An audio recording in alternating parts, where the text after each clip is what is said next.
Hey guys, back with another easygoing video.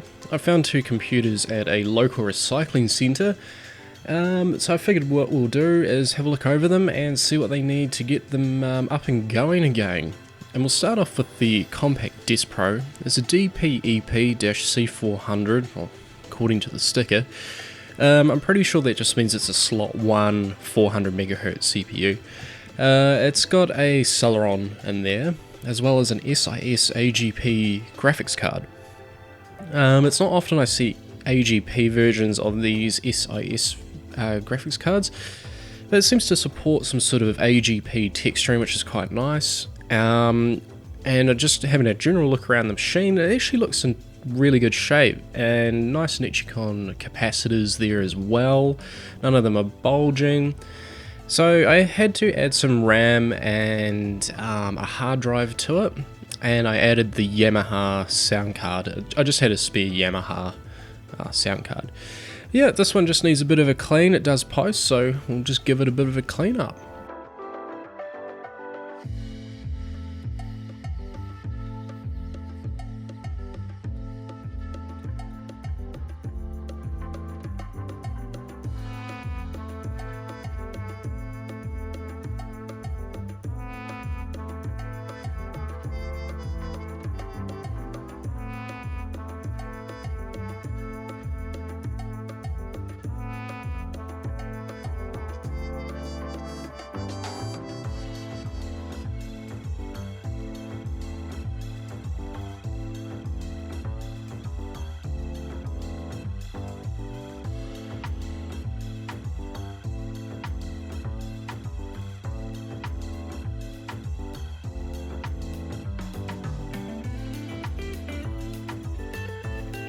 Well, I'm not really going for Concord points here. I just wanted to make the machine not all sticky and gross to touch, because these are things having sitting at a recycling rubbish centre.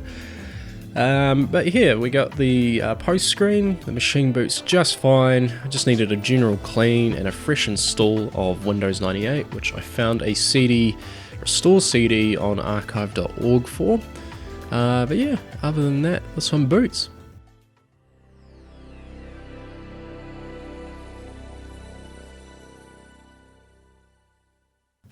And what we have going on here is Windows 98 First Edition. That's what the Restore CD wanted.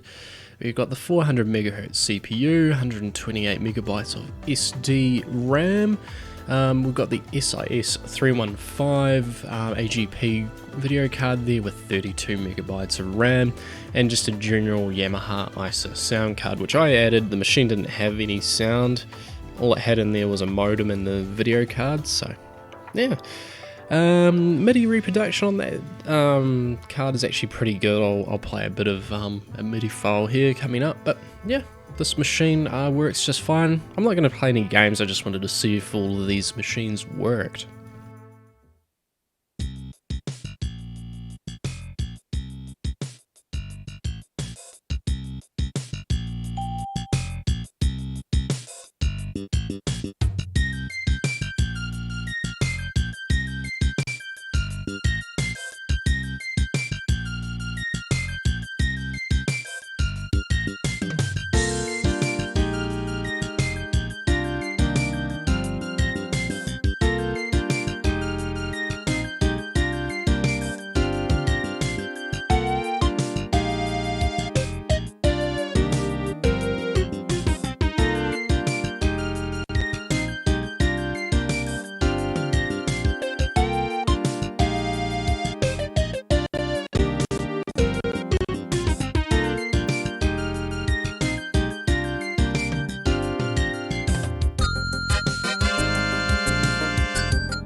You can really hear that Celeron CPU struggling there for a moment, but yeah, this one all works. So we'll move on to the IBM PC. It's a PC300 2169.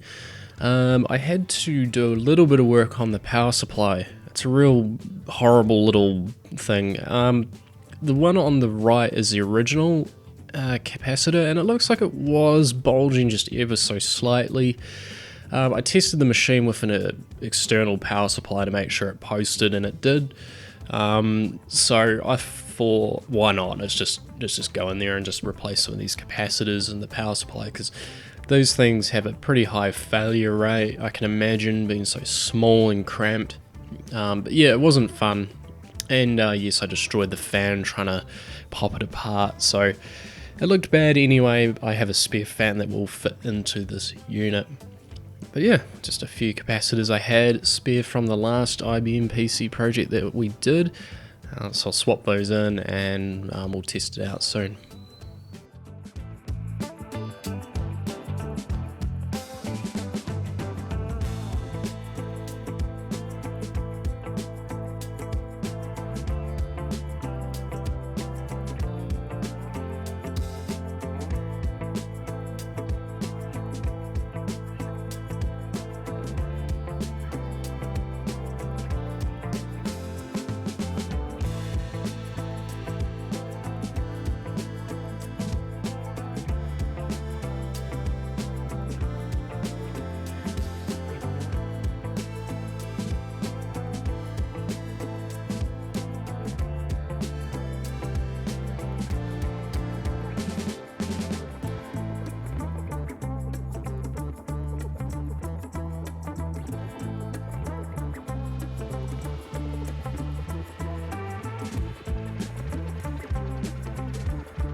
Well, the machine didn't smoke, so I brought it back inside. I always do that when I've been messing around with power supplies in case they smoke or something.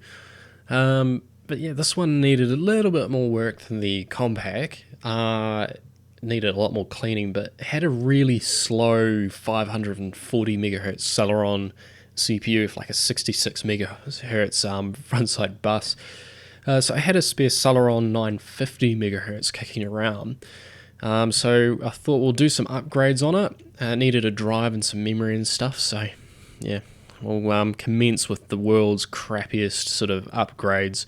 I felt a bit cheap and dirty doing this, but anyway, here's some upgrades and blurry footage.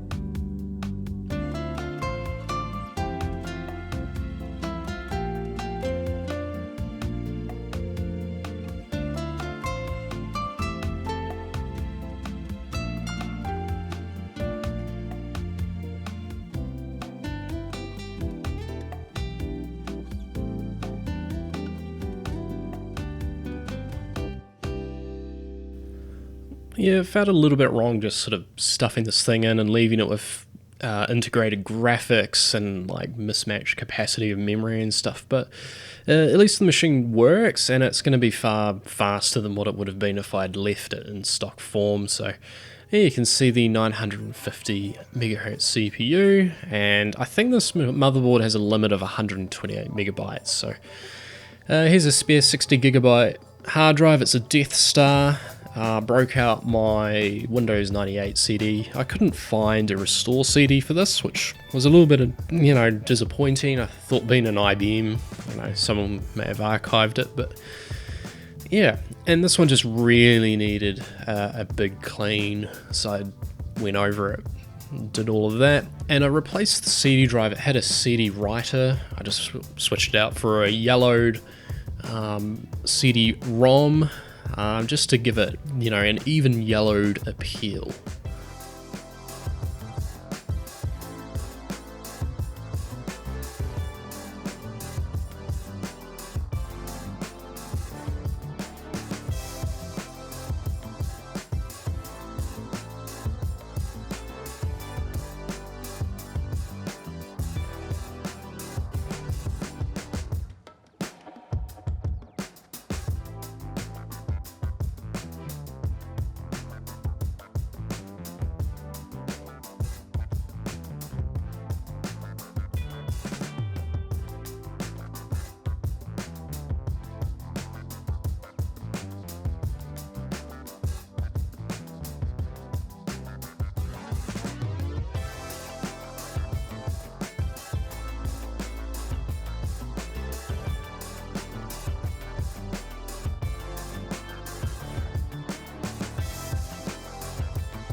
All right, well, I'm pretty much done with cleaning this. It was really disgusting. It must have been the kid's computer or something, because I can't imagine this model being very expensive.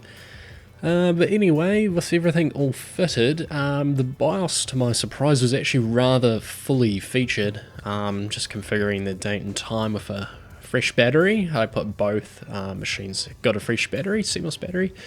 There's overclocking stuff in here. Not that I'd want to really touch that, because I can't imagine this board having very good voltage control or anything like that. But yeah, and I did a fresh install of Windows 98 2nd edition. As I said, I couldn't find any recovery CDs for it. But yeah, got all the drivers installed, and the machine appears to work pretty good. I haven't had any lockups or anything.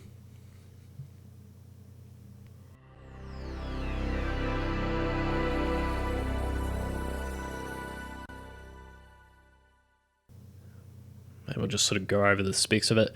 You can see there 95 megabytes of memory. I think this has a maximum of 128 megabytes it supports. I couldn't get it to show anything more than that. And interestingly, it has a C Media audio chipset, and it has DOS Sound Blaster support.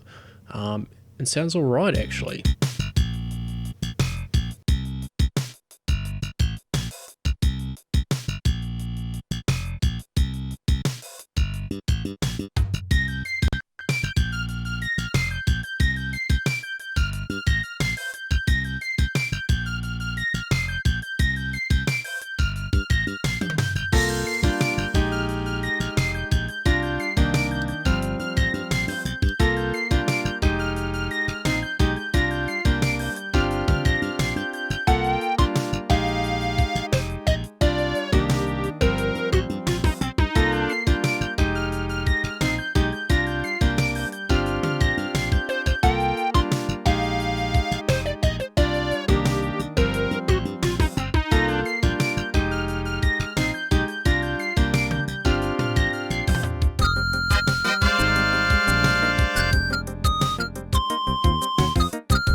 Well, that wraps these ones up. I just wanted to sort of go over what I'd found, what it took to get them sort of going, and yeah, both machines work just fine. Admittedly, that power supply and that IBM PC was a pain in the ass to work on, but you know, it didn't take too much to get them sort of both machines up and running again.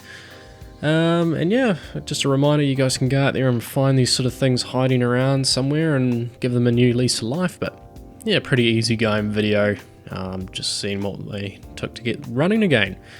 Alright everyone, take care, and we'll catch you guys soon in the next one.